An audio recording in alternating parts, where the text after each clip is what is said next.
राज्य की प्रेम कहानी।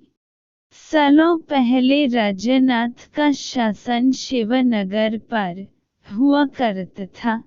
राज्य की 3 रानियां थीं। राजा अपनी तीनों पत्नियों में से सबसे ज्यादा अपनी पहली पत्नी को प्यार करता था, क्योंकि वो खूब सुंदर थी। उसकी सुंदरता के कारण राजा दूसरी और तीसरी पत्नी पर ध्यान नहीं दे पाता था। वह अपनी दूसरी पत्नी को दोस्त मानता था और तीसरी पत्नी पर बिल्कुल गौर नहीं करता था। इधर राजा की तीसरी पत्नी उससे बेहद प्रेम करती थी, लेकिन राजा को तीसरी रानी का प्यार कभी दिखाई ही नहीं दिया। वो हरदम अपनी पहली पत्नी के साथ ही व्यस्त रहता था। ऐसा होते होते कई साल बीत गए। रोज राजा की तीसरी पत्नी इसी उम्मीद में रहती थी कि राजा आज उसके पास आएंगे, आज वो कुछ प्रेम भरी बातें करेंगे, लेकिन ऐसा कभी कुछ नहीं हुआ। इसी तरह कुछ वर्ष बीत गए। एक दिन राजनाथ अचानक से गंभीर बीमार हो गए। उनकी तबीयत देखते ही देखते खराब होती गई और उनके जीवित रहने की उम्मीद कम हो गई। तब राजा ने अपने पहली पत्नी को बुलवा भेजा। राजा की पहली पत्नी राजा के पास आई तो राजा ने उससे पूछा कि मेरे जीवित रहने की संभावना बहुत कम हो गई है और मैं भगवान के पास अकेले जाना नहीं चाहता हूँ। क्या तुम मेरे साथ चलोगी?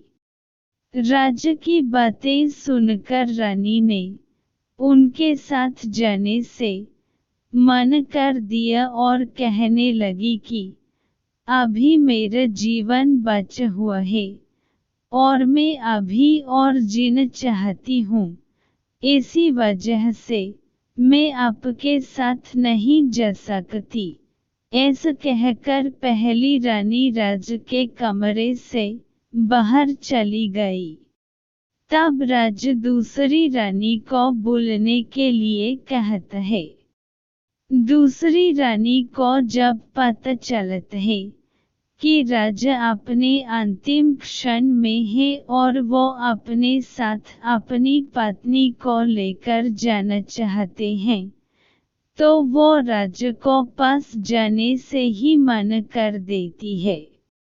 अपनी दोनों प्रिय रानी से निराश होकर राजा ने सोचा कि मैंने कभी अपनी तीसरी पत्नी को समय नहीं दिया और न ही उस पर प्यार जताया। अब मैं उसे कैसे भूल सकता हूँ? राजा ऐसा सोच ही रहे थे, तभी तीसरी रानी बिना बुलाए राजा के पास पहुंच गई। तीसरी रानी को राजा की इच्छा पता होती है, इसलिए वह सीधे राजा से कहती है, स्वामी मैं आपके साथ चलने के लिए तैयार हूँ। रानी की बात सुनकर राजा को बहुत खुशी हुई। साथ ही उन्हें यह निराशा हुई कि उसने सारी जिंदगी उस रानी से ठीक तरह से प्यार नहीं जताया, लेकिन यही मुझसे सबसे ज्यादा प्रेम करती है। उसी वक्त राजगुरु एक जाने माने वैद्य को लेकर आते हैं, जो राजा की तबीयत को ठीक कर देते हैं। राजा ठीक होते ही अपनी तीसरी रानी से प्रेम करने लगा। हमेशा अपने करीब राजा ने अपनी तीसरी रानी को ही रखा और दोनों खुशी खुशी राजमहल में जीवन जीने लगे। कहानी से सीख। किसी को सुंदरता से प्रेम नहीं करना चाहिए, बल्कि उसके दिल और आचरण से प्यार करना चाहिए।